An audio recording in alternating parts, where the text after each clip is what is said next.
प्रणाम मित्रों। हमारा जो जीवन है, मानव जीवन, वो अधिकांश विचारों पर ही चल रहा है। वैसे अन्य जीवन भी चल रहे हैं, मनुष्य के अलावा जो भी जीव हैं वो भी जी रहे हैं, लेकिन उनमें विचारों की अधिकता नहीं है। वो प्राकृतिक रूप से जैसा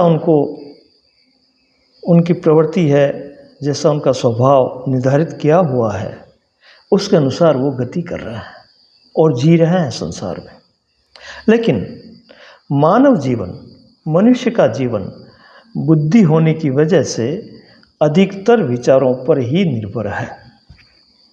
और यदि विचारों में परिवर्तन है तो मानस में परिवर्तन है, और मानस अगर परिवर्तित हो गया तो व्यवहार बदल गया, और व्यवहार बदल गया तो उसके अनुकूल जो भी चीज़ें उसको उपलब्ध होनी है वो आएगी। इसी पर सुख दुख निर्भर करता है। तो विचार, और इस विचार को दूसरे के सामने प्रकट करने के लिए, इन विचारों का आदान प्रदान करने के लिए जो माध्यम है वो है वाणी। और इसी बात को लेकर के हम आज रामचरितमानस पर चर्चा करने जा रहे हैं। बड़ा सुंदर ग्रंथ है ये, बड़ा पवित्र शास्त्र है। पवित्र इसलिए कि ये जीना सिखाता है।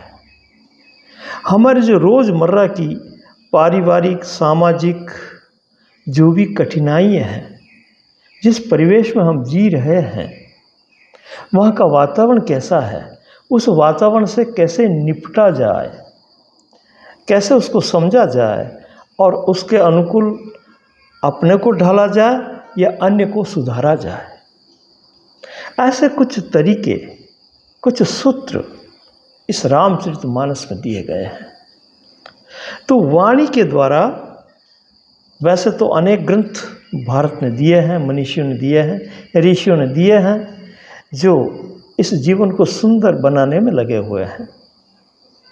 उनकी पहुंच देह से लगा करके मन और आत्मा तक है। बहुत बड़ी पहुंच है उनकी, बहुत गहरी खोज की उन्होंने।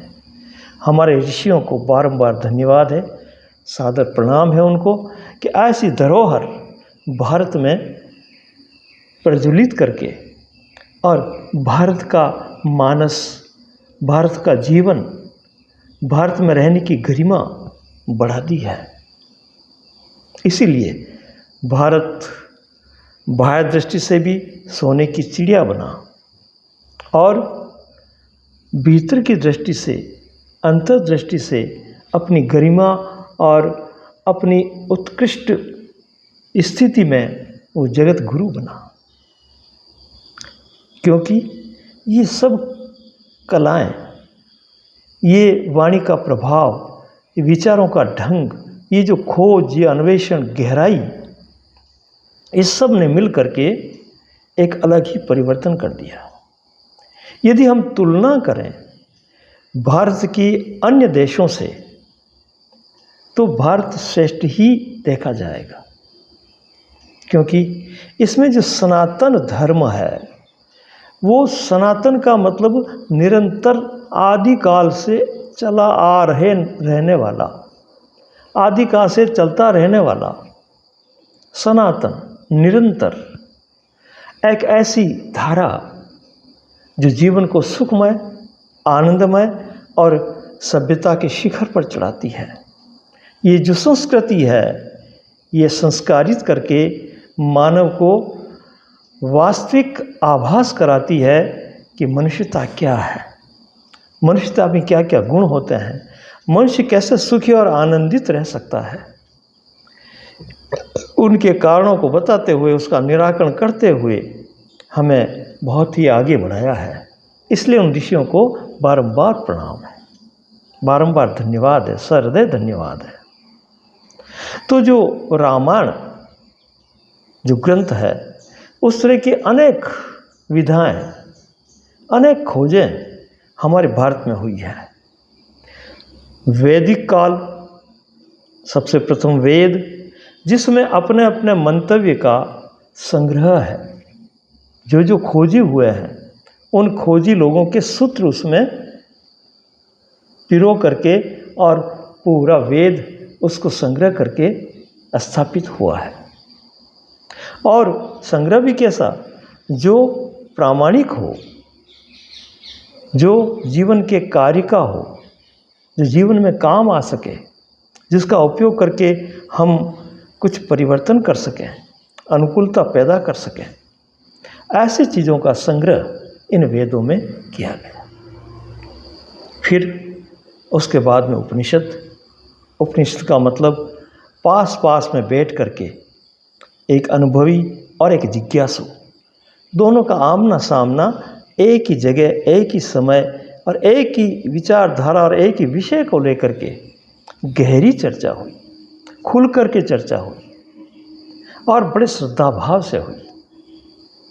तो उनसे उपनिषद बने। उपनिषद भी ज्ञान की गहराई को छू लेने वाले महान ग्रंथ हैं। उसके बाद में गीता आई।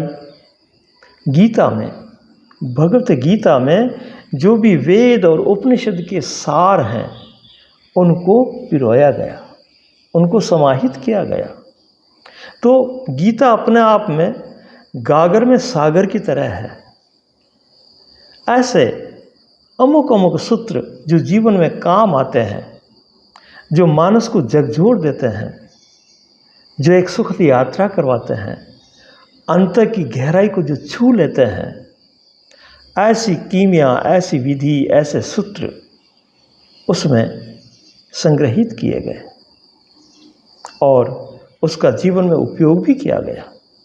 उपयोग करके उसके फल भी देखे गए, खाली कहा ही नहीं, बल्कि प्रायोगिक रूप से गीता का उपयोग करते हुए, व्यवहार में लाते हुए उसका समायोजन हुआ और गीता पूरे विश्व में एक सबसे उच्च शिखर का ग्रंथ बन गया। अनेक भाषाओं में इसकी टीकाएं की गई। अनेक देशों में अनेक विद्वानों ने इसको समादर दिया, आदर किया, इज्जत किया, इसको अपने जीवन में उतारने की प्रेरणा ली। फिर रामायण, ये भी बड़ा चर्चित ग्रंथ है जिसकी हम चर्चा शुरू कर रहे हैं आज। तो रामायण जो संस्कृत में थी, वाल्मीकि द्वारा रचित, उसको भाषा की उलझन को निकालते हुए, सरलीकरण करते हुए और पद्य में, यानी कि कविता में, पद्य में उसको पिरोया गया तुलसीदास जी द्वारा। उनको बारंबार प्रणाम है, धन्यवाद है कि उन्होंने इतना सरलीकरण कर दिया उसमें और पद्य की ऐसी गतिविधि रखी, क्योंकि शब्दों का जो तोड़ मोड़ है, शब्दों का जो सामीप्य है, जो तालमेल है, वो अगर सही ढंग से हो जाए तो वो सही अर्थ निकालते हैं और वो सही अर्थ सही जगह जा कर के कार्य करते हैं। उससे हमारा पूरा जीवन परिवर्तित हो जाता है। तो शब्दों को पद्य में समायोजित करना सबसे बड़ी कला है और ये सरलीकरण, ये मिठास, ये सुमधुरता तुलसीदास जी द्वारा हमें मिली। उनको इसलिए बारंबार वंदनीय है, वो उनको प्रणाम है। रामचरितमानस में 7 कांड हैं, इसके 7 सोपान हैं, 7 विभाग हैं। तो हम आज लेते हैं पहला बाल कांड, और इसमें जो मुख्य हमारे जीवन को छूने वाली, व्यवहार को सही दिशा देने वाली, सही ढंग से जीने का तरीका बताने वाली जो जो बातें हैं, जो जो सार है इसमें, उस पर हम चर्चा करते जाएंगे, उनको समझते जाएंगे और जीवन में उनका समावेश करेंगे और आनंद से जिएंगे। तो बाल कांड में जो श्लोक हैं प्रथम में, उसमें वंदे वाणी विनायको, वंदे वाणी विनायको, यानी कि हर ग्रंथ को शुभारंभ करने से पहले या हर कार्य को करने से पहले श्री गणेश का स्मरण किया जाता है। ये भारतीय परंपरा है। और यहाँ पहले ही श्लोक में वो वंदना करते हैं कि मेरी वाणी को, मेरी बुद्धि को, मेरी रचना को ऐसी शक्ति दो जिससे मैं इसको सहज सरल करके जनमानस में इसका प्रचार प्रसार कर सकूं और हर जन इसको समझ करके सुखी हो सके। सर्वे भवन्तु सुखिनः, सर्वे भवन्तु निरामया। ये जो श्लोक है, ये जो सूत्र है वेदों का, उपनिषदों का, उसको इन्होंने यहाँ परिलक्षित किया है तुलसीदास जी ने। वंदे वाणी विनायको, हे विनायक, हे गजानन, कोई विघ्न न आए, निर्विघ्न मेरा कार्य पूरा हो जाए और जैसा मैं चाहता हूँ सहज ढंग से, सरलता से हर जनमानस में मैं जो रचना करना चाह रहा हूँ उसमें आप ऐसी बुद्धि दो, ऐसी शक्ति दो कि वो निर्विघ्न पूरा होकर के सरलता से हर जनमानस के काम की चीज़ बन जाए, ऐसे ग्रंथ की रचना हो जाए। ऐसे भाव से उन्होंने प्रथम गणेश की वंदना की है। गणेश को हम समझें तो गण नाम इंद्रिय और गणेश मतलब उसका ईश, उसका स्वामी, उसका मालिक, उसको चलाने वाला मन। तो 10 इंद्रियां हुई, 5 तो हमारी ज्ञानेंद्रिय और 5 कर्मेंद्रिय। इन 10 को चलाने वाला जो है वो है मन। यदि मन आपका प्रसन्न है, मन आपका संयत है, एकाग्र है, उसमें पूरी ऊर्जा है, पूरे भाव से उसको वो करना चाह रहा है, ऐसी स्थिति उस कार्य के शुरुआत से पहले होनी चाहिए, तभी जाकर के वो कार्य निर्विघ्न अच्छी तरह से संपन्न होता है। तो यहाँ हम अगर गहरा समझें तो जो गणेश की जो वंदना है, तो वंदना का मतलब ये है कि मेरी 10 इंद्रियां मेरे संचालन में हो, मेरे काबू में हो और मेरा मन जो लक्ष्य मैंने निर्धारित किया है उस पर निरंतर उन 10 का सहायता लेकर के, सहयोग लेकर के आगे चलाता रहे और मेरा कार्य निर्विघ्न पूरा हो जाए। ऐसे भाव के साथ में अपने मन को संयत करते हुए ये बात करते हैं। फिर दूसरा श्लोक बड़ा ही विचित्र है, वो बड़ा ही अद्भुत है, बड़ा ही सुंदर है और बड़ा ही गहरा है। कहते हैं वो कि भवानी शंकरो वंदे श्रद्धा विश्वास रूपिणो। अब वंदना करता हूँ मैं, भवानी शंकरो वंदे, भवानी और शंकर यानी कि शिव और शक्ति। भवानी शंकरो वंदे श्रद्धा विश्वास रूपिणो। किस रूप में? भवानी की वंदना करता हूँ श्रद्धा के रूप में और शिव की वंदना करता हूँ विश्वास के रूप में। अब यहाँ बात गहरी समझनी है हमें कि बिना श्रद्धा के यदि विश्वास किया जाता है तो विश्वास अंधविश्वास होता है,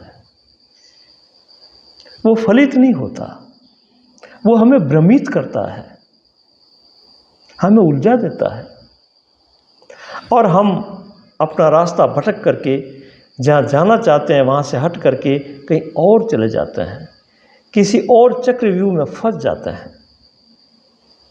ऐसा ही आजकल बहुत सा अंधविश्वास पनप रहा है, चारों तरफ फैला हुआ है, लोग उसमें फंस गए हैं और बड़े दुखी हो रहे हैं, निकलने का कोई मार्ग नहीं, क्योंकि वो जो अंधविश्वास फैला रहे हैं वो खुद ही भ्रमित हैं और भ्रमित करने का उन्होंने काम शुरू कर दिया है। उस भ्रमित करने के पीछे उनका मान सम्मान, आर्थिक उपार्जन, ऐसी बहुत सी बातें हैं जिसमें मंद बुद्धि के या कम बुद्धि के या भयभीत लोग जो उनके तरफ आते हैं उनको और भय बता करके और मैं इसका निराकरण कर दूंगा, ये अंधविश्वास फैला करके उनको और भ्रमित करते हैं। वो उनमें श्रद्धा नहीं होती है, वो भी अंधश्रद्धा होती है। तो इनको बहुत गहराई से समझ लेना है इस बात को कि भवानी शंकरो वंदे श्रद्धा विश्वास रूपिणो। श्रद्धा यदि आप में है तो भवानी आपके साथ है। आप ठीक से समझ पाएंगे, गहराई से समझ पाएंगे, भटकेंगे नहीं। और श्रद्धा तर्क वितर्क पर नहीं, विचारों के इस बवंडर पर नहीं, बल्कि हृदय से संबंध रखती है। तो पहले उन्होंने हृदय को खेला, हृदय के साथ बात की उन्होंने कि अपने हृदय को खोलो। जब भी तुम शुभारंभ करो किसी कार्य का तो हृदय से निर्णय लो, मस्तिष्क से कम।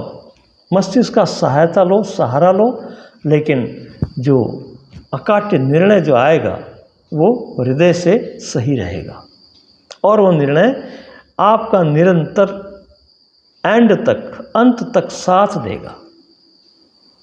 तो ऐसे हृदय से निर्णय कैसे लिया जाए, कैसे उस बात को समझा जाए, इस पर भी हम विचार कर सकते हैं। क्योंकि हृदय से जो बात निकलेगी वो श्रद्धा में बदलेगी और श्रद्धा ही शक्ति है जो विश्वास की तरफ ले जाएगी। तो इसके लिए पूर्व तैयारी हमें क्या करनी है कि हमारे हृदय की सुननी है, हृदय की आवाज़ सुननी है। और हृदय की आवाज़ सुनने के लिए मस्तिष्क का जो कोलाहल है उससे हटना पड़ेगा। इस कोलाहल में उस धीमी, मधुर, सटीक और स्पष्ट और सत्य आवाज़ को हम सुन नहीं पाते हैं। हृदय कहता है, आवाज़ देता है। जैसे मस्तिष्क में किसी बुरे कार्य के लिए हम प्रेरित कर रहा है, विचार प्रेरित कर रहे हैं मन को, लेकिन यदि हम थोड़ा रुक करके, थोड़ा संयम करके, थोड़ा धीरज धर करके शांति से सुने हृदय की, तो हृदय में से भी आवाज़ निकल रही है कि इसको करना है कि नहीं करना है, इसे करेगा तो इसका क्या परिणाम आएगा। रोकता है वो गलत के लिए और सही के लिए वही हृदय प्रेरित करता है, आगे बढ़ाता है, कहता है कि इसको कर लो, इसमें देरी मत करो, ये शुभ कार्य है। तो ऐसे संकेत हृदय से आते रहते हैं। तो वो भवानी रूपी जो शक्ति है, प्रतीक लिया इन्होंने भवानी का, लेकिन जो श्रद्धा की शक्ति है वो हृदय में सन्निहित है, हृदय के भीतर विराजमान है। वहीं जा कर के हमें उसकी आवाज़ को सुनना होगा और सुन करके उस पर जो है ध्यान देना होगा। तो ये कब होगा?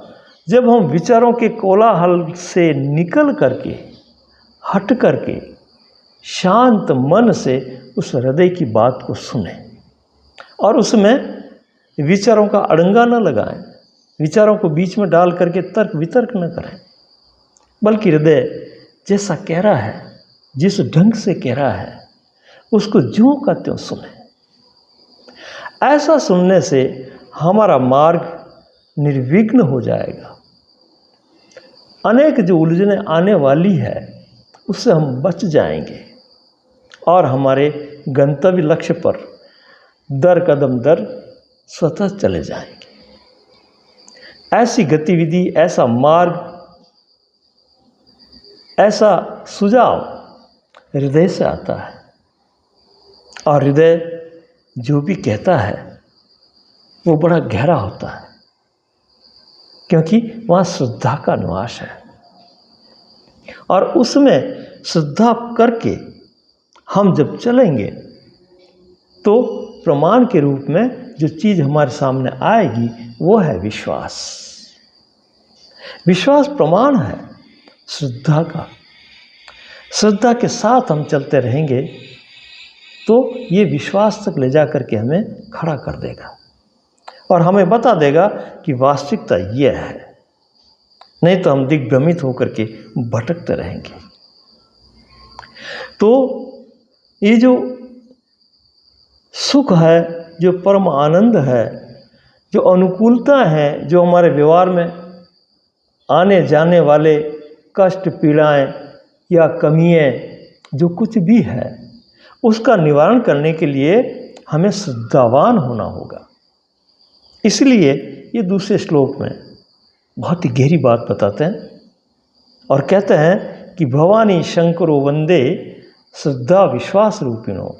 भवानी और शंकर को मैं श्रद्धा और विश्वास के रूप में वंदना करता हूँ। क्यों?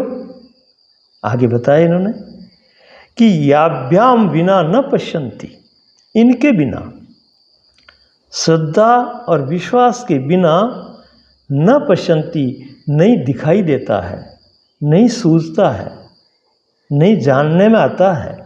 याभ्याम बिना न पश्यन्ति सिद्धा। और कोई उपाय कर लो, विचारों से, तर्क वितर्क से, कल्पनाओं से, वो सब जो है इधर उधर फंसाने वाले होंगे, भटका देंगे वो, क्योंकि श्रद्धा का संबल उनके साथ नहीं है। इसलिए वो आपको आगे पीछे कर सकते हैं। याभ्याम बिना न पश्यन्ति सिद्धा। सिद्ध लोग भी इसको जान नहीं पाते। किसको सिद्ध लोग नहीं, किसको नहीं जान पाते? उस परम तत्व को जिससे सब संचालित है, जो सबका अधिष्ठान है, जो सबका आधार है। उस परम तत्व को बिना श्रद्धा और विश्वास के नहीं जाना जा सकता। याभ्याम बिना न पश्यन्ति सिद्धा। सिद्ध भी क्या, सिद्धि क्या नहीं देख सकते हैं, क्या नहीं जान सकते हैं? याभ्याम बिना न पश्यन्ति सिद्धा स्वान्तस्थमीश्वरम। स्वान्तस्थमीश्वरम,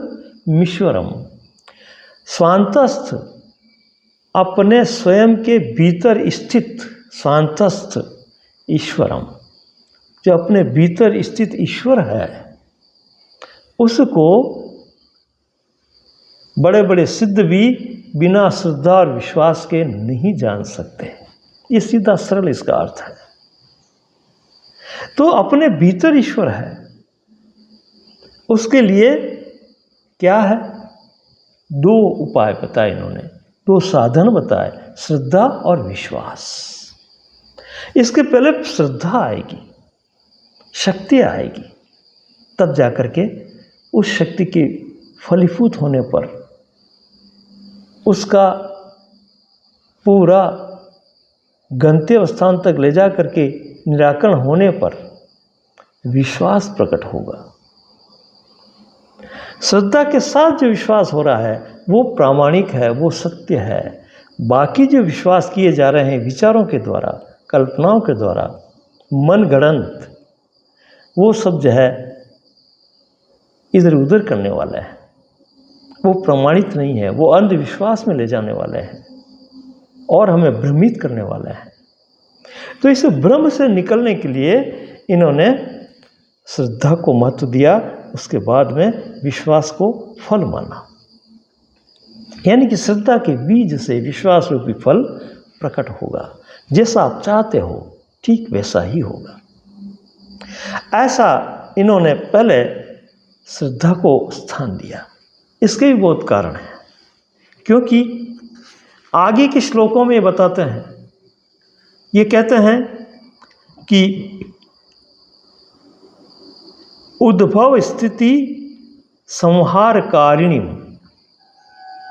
माँ सीता के लिए कहते हैं, शक्ति को इंगित करते हुए तुलसीदास जी बताते हैं कि उद्भव स्थिति संहारकारिणी, यानी कि प्रकट करना, उसको चलाना और उसको लय करना।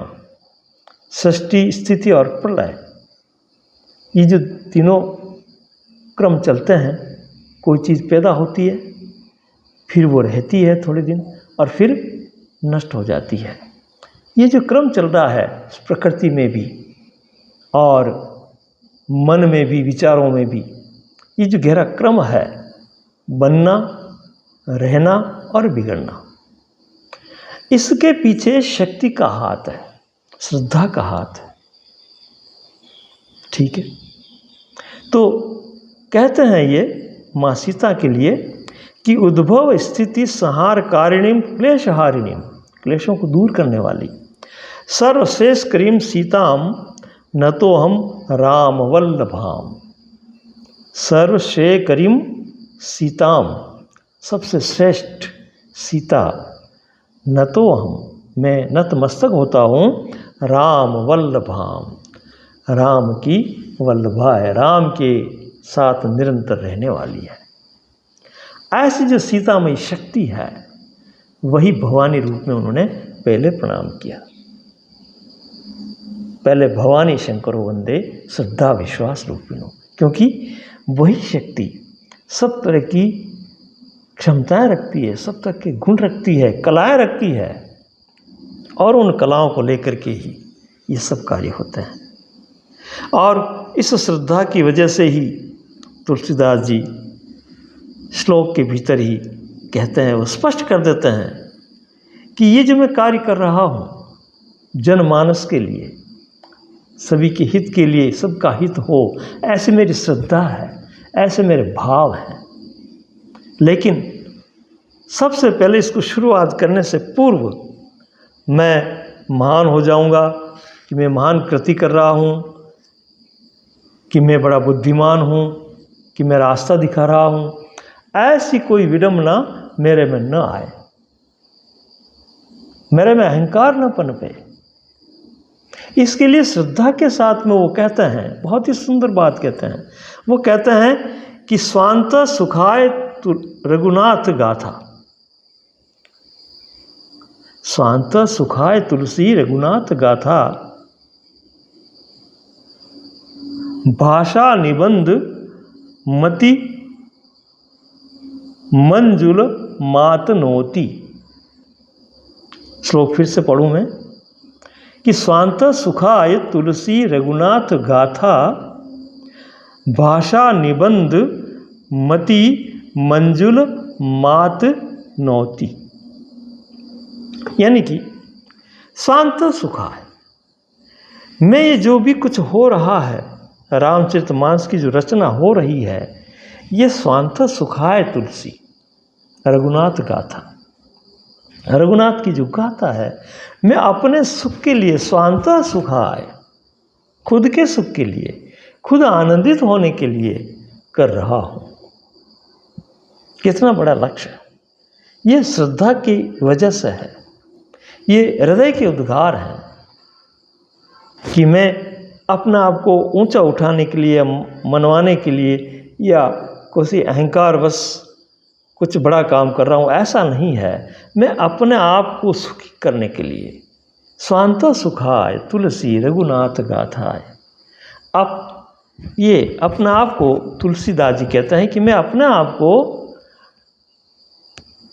सुखमय होने के लिए इस गाथा के जरिए, इस गाथा को जैसे जैसे गाऊंगा, जैसे इसका वर्णन करूंगा, मुझे सुख मिलेगा। तो स्वांत सुखाय, अपने सुख के लिए मैं ये कर रहा हूं। कितनी बढ़िया बात है। इससे पूरी एनर्जी उनकी उसी में लग रही है, क्योंकि हम कोई टारगेट बना करके बात करते हैं कि मैं उसके लिए कर रहा हूं या मेरा वो लक्ष्य है, तो जाकर के वो जो लक्ष्य है जिसको आप बताने जा रहे हैं, उसका स्वभाव कैसा है, वो समझेगा कि नहीं समझेगा, नहीं समझेगा तो मुझे क्या प्रयत्न करना पड़ेगा, कैसे कैसे क्या क्या करूँगा मैं, इस तरह की बहुत सी बातें अपने विचारों में आ जाती है। लेकिन उन सब को छोड़ करके श्रद्धा में स्थित होकर के तुलसीदास जी कहते हैं कि स्वांत सुखाय तुलसी रघुनाथ गाथाय, अपने आप को सुखी करने के लिए मैं इस गाथा को गा रहा हूँ। कितनी प्यारी बात है। तो ऐसी जो बातें निकलती है, जिस पर मस्तिष्क भी थोड़ा ठहर करके विचार करता है, विचार भी थोड़े थम जाते हैं इस लहर के आगे। हृदय की जो लहर है इतनी ठंडी और पावन है कि मस्तिष्क का जो हलचल है वो भी कुछ समय के लिए स्थगित हो जाता है, रुक जाता है, विचार में पड़ जाता है। कितनी बढ़िया बात कह दी। और कार्य वही अच्छा होता है जहाँ आप अपने आप में रह कर के करते हो, है ना। अगर लक्ष्य बना दिए तो हजारों लक्ष्य बन जाएंगे और उसमें मन उलझ जाएगा। लेकिन अपने आप के लिए कि मैं अपने आप को सुखी कर लूँ। अब ऐसा जो करता है उसकी विकिरण किरणें अपने आप ही बाहर निकलती है और अन्य भी सुखी होते हैं। लेकिन ये जो स्वांत सुखाय वाली बात है ये बहुत ही गूढ़ और रहस्यमय है। आप कोई भी कार्य करो संसार का और खुद अपने आप में रह कर के यदि आप करते हो तो सारी इंद्रियां, मन, बुद्धि, विचार सभी एकजुट होकर के उस ऊर्जा में लग जाएंगे और आपका कार्य करते हुए ही आप आनंदित हो जाएंगे। बाद में आने वाला आनंद तो है ही, लेकिन जब आप इस ढंग से कार्य करते हैं श्रद्धापूर्ण होकर के, उस कार्य के साथ प्रेम रख करके, भाव रख करके, तो जा कर के वो सुमधुर सत्यम शिवम सुंदरम हो जाती है। तो ये श्लोकों का प्रसंग रहा। इसमें जो जो सारपूर्ण बातें आती जाएगी रामचरितमानस में, ये नाम ही मानस बड़ा सुंदर दिया है। राम कौन है, क्या है, कैसे है, इसको हम और आगे समझेंगे।